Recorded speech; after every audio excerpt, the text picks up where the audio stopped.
Well, the museum is a non-profit organization. Oh, okay. So, but we get no support. We have a lot of volunteers and people who are willing to help. This is nice and warm in here, but we're going to go to the engine where it's nice and cold. Kaya kita video? Huh? Kaya kita video? Oh yes, I'm sorry you weren't. Yeah. My tour's not as good as others. Yeah. Okay. Oh. Here. We'll go through here. This is the postal car, but we'll go through here first.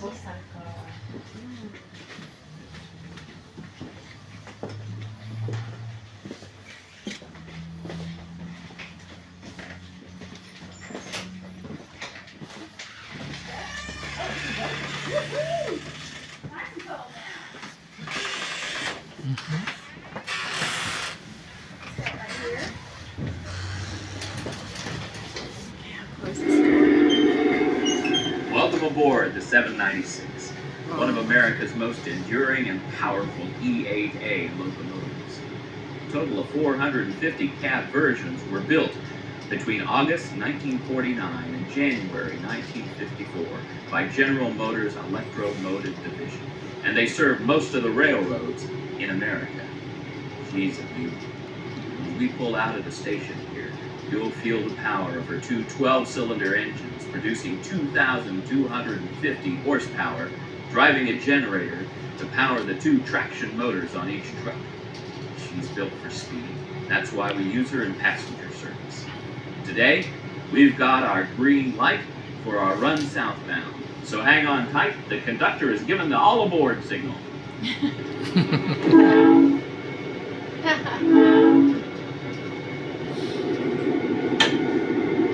And then it's gonna move us, make us feel like we're moving, but we're in line. This is right outside.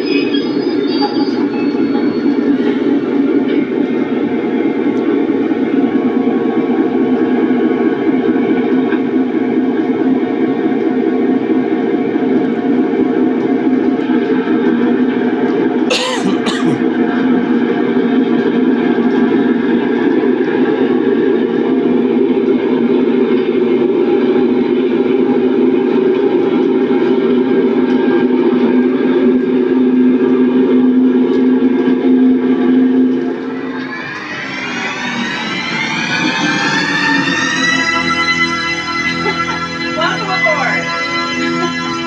Come this way. Good video. There was a place on the floor that said boiler, and that was how they used that to heat the cars. But the generators were used to produce the energy they needed to move the train and run electricity through and everything. But you can see this is electromotive EA7, but this is an EA8, diesel passenger locomotive. And the two generators, one here and one there, were huge, and they took up this much space going back. And you can see this way, they had, gosh, so much horsepower. Let's see. This is, they call this, they had 4 of them. The L&N had 4 of these engine cars, and one of the ones they had was a 796, and so they named this one 796, which is one of the 4 that they had. And they started out with these type of locomotives, which were very, very, very primitive. And then this is a steam, and then they went into variations of improvements on the steam engine until they came into the diesel. And this would have been a diesel run engine. And so you would have had a huge generator here and a huge one right here. And you can see here, this is what this depot was kind of like. It had this cover, which is where our gift shop is right now. And people would get on that way. And this shows you the fine dining. So, but you can take time if you want to look at these displays. You can. And then this is a little exhibit about Billy Bird. He was one of the engineers who drove. He went from, I guess, an old time generator to the new one, to the new passenger engines. So, and he'll answer some questions like, what was an engineer paid, how much they were paid, what distance does it take to stop a train, and he said it would take about, a passenger train would probably take about 3/4 of a mile before it can stop, once it starts stopping. And this is kind of interesting. People depended on railroads more then. I mean, they had to. They haul the passengers, haul the freight, and it was something new. And every boy's ambition back then was to be a railroad engineer, where now it's to be an airplane pilot or a spaceman or something. It was just like in the little old town where I was raised. On Sunday afternoon, everybody dressed up and went to meet the train. It was just a way of life. And there's nothing else to do, I guess. But they came down to see who was leaving, who was coming in, and gossip about other people. But, I guess that was the fastest way of getting anywhere back then. I know I was born 50 years too late. I should have been born around 1885. But you take back then, well, the railroad men, they were aristocrats, and they and steel workers, I guess, were the highest paid. And people looked up to them. They respected them. Okay. Well, you're welcome to go up and sit in the chair. This is called a bulldog nose train. The way it's shaped, you can see there. Shape. They call it a bulldog nose. And it's very streamlined, very top of the line. You know, it just state of the art at the time. And y'all welcome to go on up there.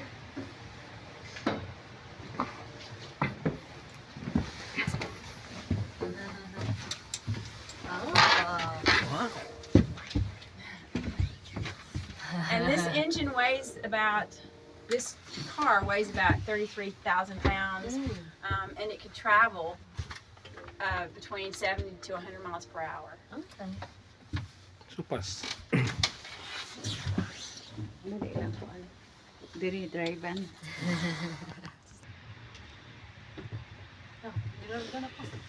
Doon no, buti mo lagi doon. Napayakat kung cargo na lang, wala ni passenger. Sayang wala lang nilabay ng train. Kani papa?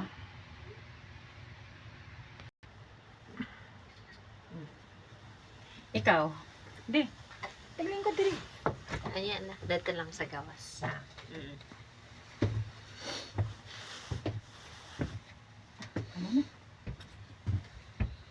When this was in high production, they were building 70,000. They built 70,000 locomotives, but only 56 survived today, and this is one of them. Wow. Yeah, because when they were finished with them, they dismantled them. They reprocessed the steel to use to build other things. Okay. And it's amazing. At a slant, they fall in the bag. So they did that. They were in such tight quarters. You can see right here how tight it was. And that was just the package area. Yeah. And they're checking everything out and loading it up. I'm impressed. Yeah. And they just Very never stop. systematic. Very Yes. systematic. Yes, yes. And this little dude right here, this is a dog that's famous for the rail part. I'll let you listen to this. It's Oni. Oni.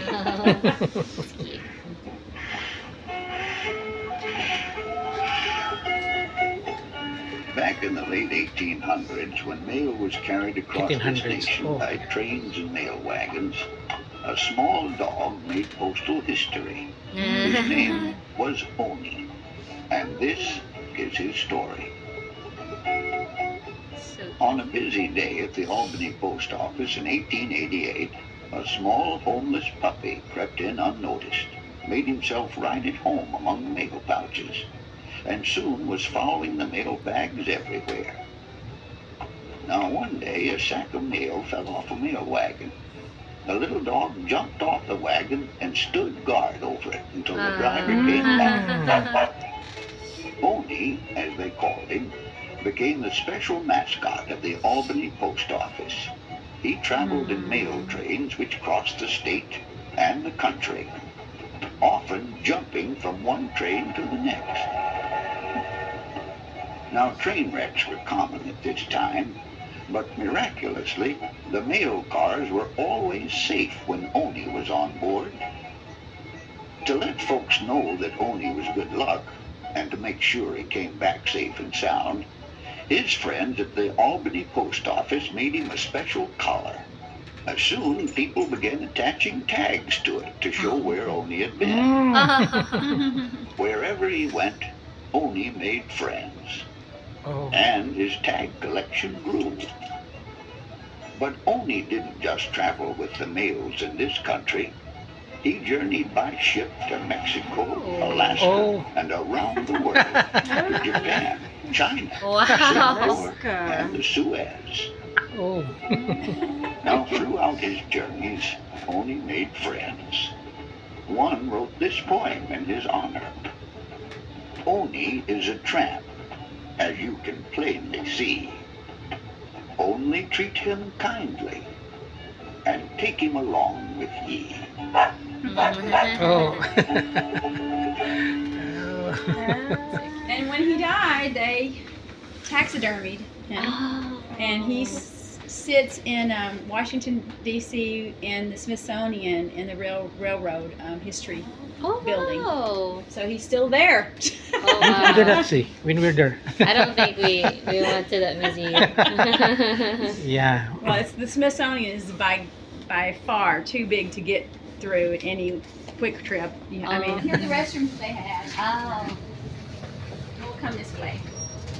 Step down. Step down. And the Dunkin' Hines dining room. I have to remind myself that when this was traveled on, that everything was brand new and state of the art. It's old and worn out now, but at the time it was such a privilege to get to travel, and that's what they did. Like you said, they would dress up and go to the depot on the weekends. People would and dress up because they would see all these people coming and going, and it was just an outing that everyone enjoyed. And this was another thing that they would do. This is fine dining. There weren't a lot of restaurants at the time, and so to get to ride on these trains and get fed by the chefs that they had here. To be a chef, you had to have at least 12 years of chef experience before they'd even consider you to be on a train. But this is the Duncan Hines one, and he, I'll go on. I'm sorry, I'm looking at my notes because this Yeah, is, go. this It's is okay. new to me. There's a lot to know. But where are you, Johnny Har? Oh, I got the paper stuck to the other one. Sorry. All right, there's a lot to know here. This particular car was built in 1949, which was the height of passenger travel here in the United States. And they served some of the finest meals here. they had, usually what they had here, this car would fit 48 people. And they had 3 people to a table. We have 4 here, but they would have 3 to a table. This right here was the line between the first class and everyone else. Okay. So, yes. And these were the original chairs for the traveling on the train. And of course the tables were original, but these are the original ones they would have used on a dining car like this. They had, of course, air conditioning, and they had heat, which was great at the time. They had running ice water through the building, through all these cars, and they were served by a waiter who pretty much would stand and serve them the entire time they were here. They had porters who would help set up the beds. They were African American men usually, and they stood on their feet for sometimes 24 hours straight. Mm-hmm. Yeah, it was hard work, and it was unfair. But George Pullman, he was a man who developed these passenger cars and dining cars, and he made more money by renting them, leasing them to the railroad, than to sell them to them. So he would just lease them, and he was very particular about how they were to be run and how they were to be cared for. If you were on the train and you happened to drive through a county that was dry, they didn't allow alcohol, then you couldn't serve alcohol on the train until you got through the dry county. And then they were taxed according to where the track was at the time that they were traveling. So if they went through Ohio, tax rate might be different, so they'd have to charge taxes according to where you were going through at the time as well. So that was interesting. And this is where first class, this is where I think they called him a steward, who would make the drinks and serve from here. And then this led into 2 kitchens. This is the cold kitchen. I'll let y'all go on through there, and I'll come around on the other side. This is the cold kitchen where they serve the drinks and the salads and the fruits, things that needed to stay cold. And I'll go around that way. Nice. The floors are slatted so that the grease and the water and everything could go through the floor onto underneath. And that way they didn't slip and fall in piles of grease and things like that to keep it safer. And that behind you is the refrigerator. This one? Yes. I think all of that top and bottom, because they put blocks of ice in there, and that's what kept it cold. They didn't have a lot of storage, so they had to change. They stopped. They had to replace their foods constantly. And so there's a little hole right here. It's a place where they would stop, and the area that they were going through would supply them with fresh produce, fresh meats, all the things that they needed. And that way they didn't have to keep a lot here in their area. And if you'll come around this way, this is the hot kitchen.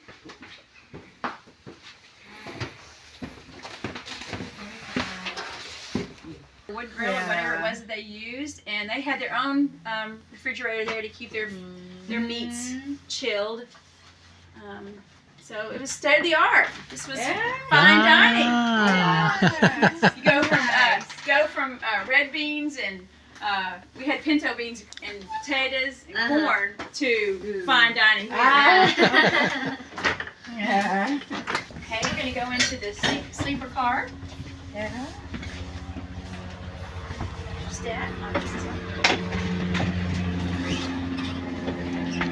you can close it. Oh, I'll close it. You don't worry about it. I'll close it. It's the one back there. I'll close it.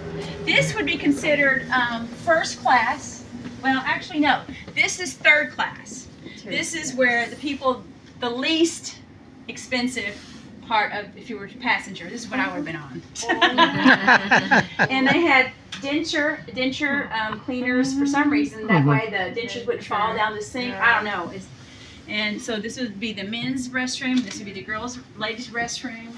And then they could get water. We had little Dixie cups. Yes. And then waste here. This is a passenger train. Whoa. But it's also a sleeper car. And if you bought a ticket facing this direction, then you got to sleep in the top bunk. Ah. And it costs a little bit more because the porters had to put these down. They were the men who worked to set the beds up. While you were having dinner, they were setting the beds up for the night. Mhm. And so this came down and made a bed, and then these brought together and made another bed. So you had 4 people sleeping in this area. Mhm. Yeah.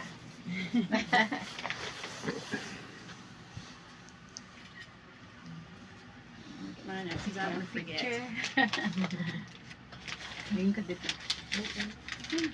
Okay, these are called the. Just take my picture. That's all right. Ah. Okay. So you sit down. You only sit down. Do you want to take a picture, Mom? You maintain this for a video. And this is the first class cars. Yes, they had their own restrooms. What it was is they had a wall to divide this. You would have one passenger here, one passenger here. But if 2 people travel together, or even a small family, they might open this up for you. And but at night, of course, they close this. They bring this bed down. Oh, that's a And there's another bed, and here's a bed too. Bed comes here, that one comes down, and you have your restroom at night. You can use that anytime you want to, and then you have your bedroom. You also have your sink, Mhm. and you get cold water here pumped up, so you can adjust the heat of your water. And they had fans. They used leather paddles, so they weren't as dangerous as metal. And you can tell that they've had a hard time looking good after a while. So this will be considered first class, and you see that they can always call the porter. They even have a button right there if you need the porter. You call the porter from the restroom. And this is another feature of first class is they had a shoe locker, so when your shoes to be shined, or if you had clothes that need to be ironed, then they would put those there, and the porters would come and get them. And when they return them, they return them through here and here. Then they would ring to let you know that your clothes were ready. Yes. Here's another one. This is with the petition closed. It's very intimate when it's just one. And then on the other side is showing you the beds, how they're fixed at night. And see, they can still go to the restroom, even in their own room, privacy.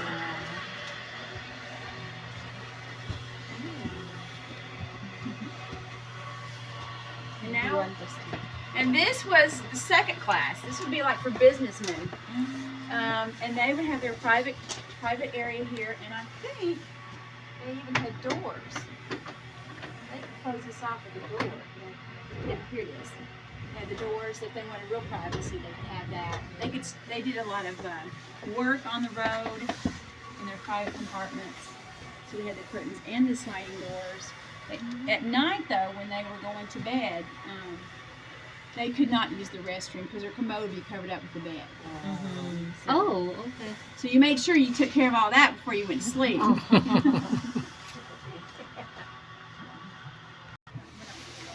Any rush.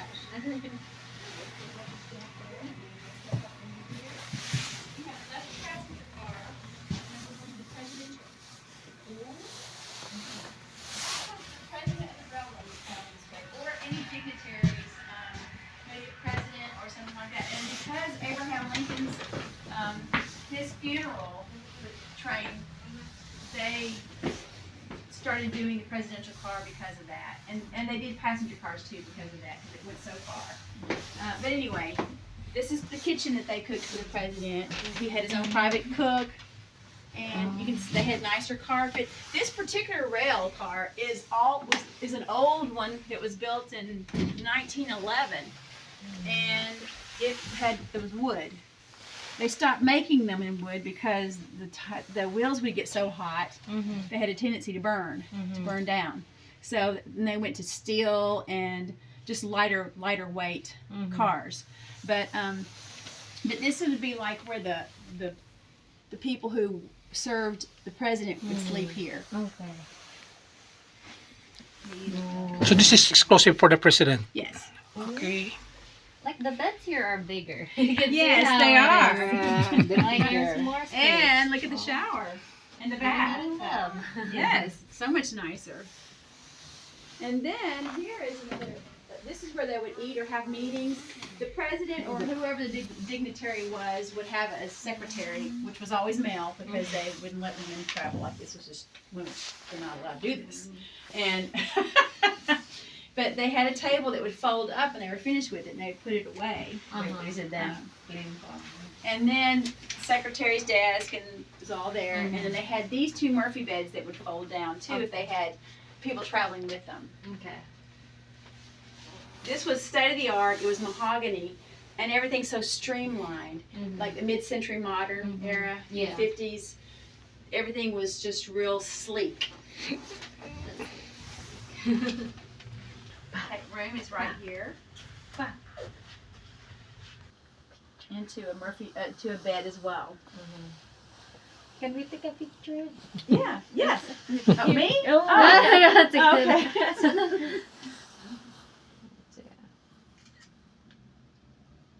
Okay. Okay. Okay. Yes, and so this is the tour. You've completed the entire tour. But I do Yeah. want to tell you that, and I know I'm sorry you can't. Well, you can. You can walk over there and look inside them. There's nothing in them yet. There are 3 cars that we are restoring. Okay. The back one is that you see there, the green, kind of an army green. It was a hospital car, and they used those especially in the war period.